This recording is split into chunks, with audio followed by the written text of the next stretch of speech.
Untuk bapak-bapak, ibu-ibu, setelah Ustaz jelaskan aku termasuk yang mana, bapak ibu yang menilai. Tak bisa Ustaz bilangkan. Ini Pak Dayat termasuk yang kelas ini nggak bisa.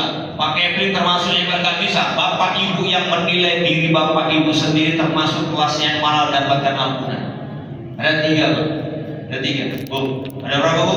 3. Dari 3 ini mana yang kita dapatkan dari dia? Pertama, siapa orang yang mendapatkan ampunan ini Bapak Ibu? Yang pertama itu nanti kita jumpai orang, dia sudah mulai semangat beribadah, tapi ibadahnya itu tidak konsisten. Contoh, dia selama ini tak pernah sholat. Begitu lewat Ramadan, lewat bulan suci Ramadan, dia sudah mulai sholat pelan-pelan di masjid, sholat berjamaah, maghrib. Pulang dia isanya lewat. Nanti isanya lewat ya, sholat subuh dia mulai sholat. Selama ini tak pernah sholat subuh dia pelan-pelan di rumah. Nanti lama-lama ke masjid. Zuhurnya gimana Ustaz? Itulah karena sibuk kerja dikit misalkan, karena gak ada sempat, capek, akhirnya gak sholat zuhur. Bukan gak mau dia, tapi gak sempat. Tapi sudah mulai dia. Nanti asar bulan, sholat asar dia. Begitu nanti sampai ke masjid, sholat maghrib lagi dia, tapi isanya kecapean tidur. Kalau ada orang seperti itu, itulah salah satu diberikan ampunan. Tapi tangganya masih pertama, tidak naik ya.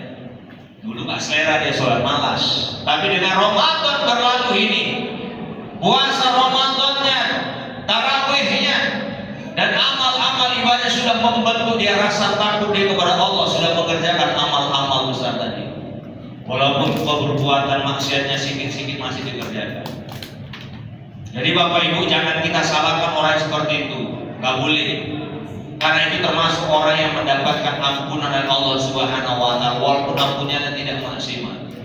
Saya mendengar tausiah dari seorang ulama yang sekarang ini namanya Gus Faiz. Gus Faiz. Gus Faiz ini siapa? Ini salah satu ulama yang dari Madura. Dia ceramahnya tausiah sering di Jakarta.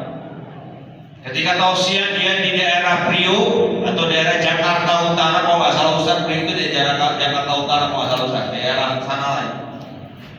Ceramah di masjid, ba'da zuhur tentang kajian puasa. Setelah dia ceramah zuhur, ada seorang jamaah datang. Gus, ya, boleh saya bertanya? Boleh Pak?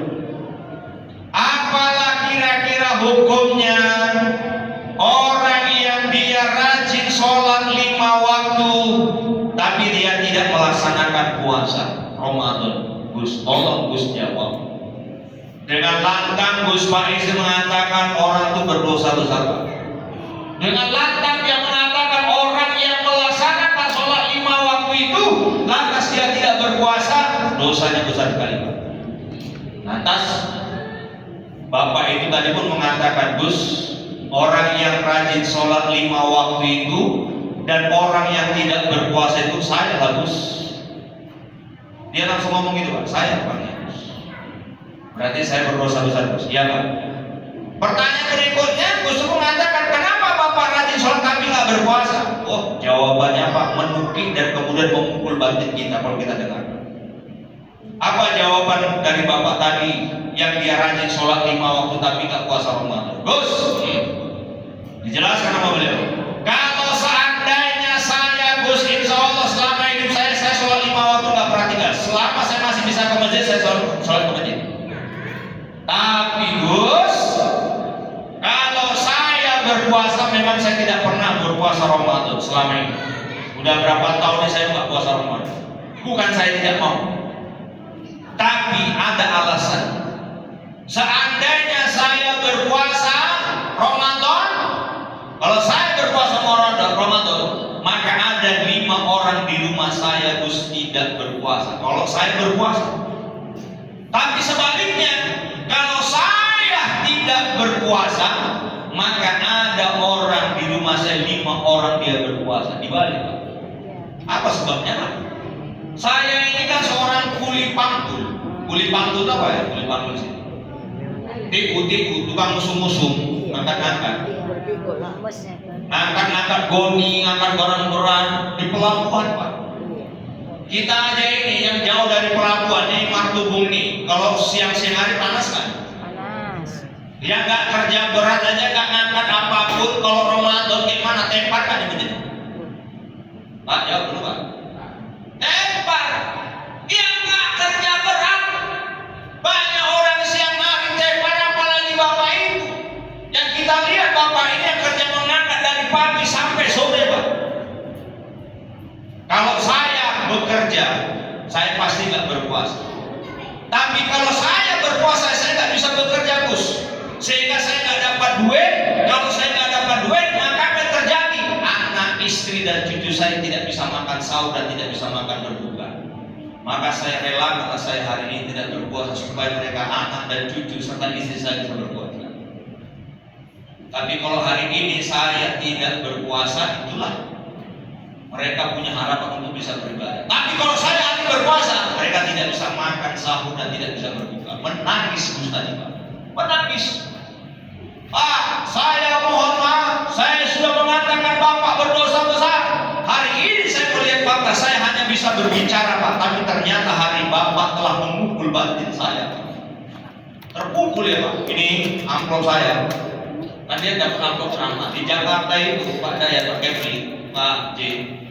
Kalau sekali ceramah, karena ada guru saya, seorang ustaz juga di sana. Sekali ceramah kok di daerah Priok itu kurang lebih 3.000 itu 3 juta. Nggak tahu apa di Martubung nih.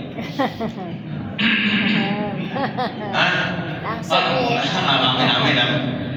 Ya sekitar gitu loh. Jadi apa kata Gus tadi? Apa? Ini amplop saya tidak tahu Pak isinya berapa. Tapi biasanya kalau saya pulang saya kasih saya lapor sekian Pak dibilangnya. Ini Bapak terima tolong Pak, uang saya ceramah saya Bapak terima. Tolong besok Bapak tak usah bekerja seberapa mampu duit ini dan Bapak berpuasa dengan keluarga. Menangis dua-duanya Pak. Disitulah Bapak Ibu yang dimuliakan oleh Allah Subhanahu Wa Taala. Kadang-kadang kita suka kali menghakimi orang. Oh puasa sholat nah gitu dia. Sholat puasa nggak ada suatu hal yang mungkin barangkali dia tidak tahu dalam keadaan seperti itu Pak. Tapi Allah sudah memberikan ampunan kepada kita manusia.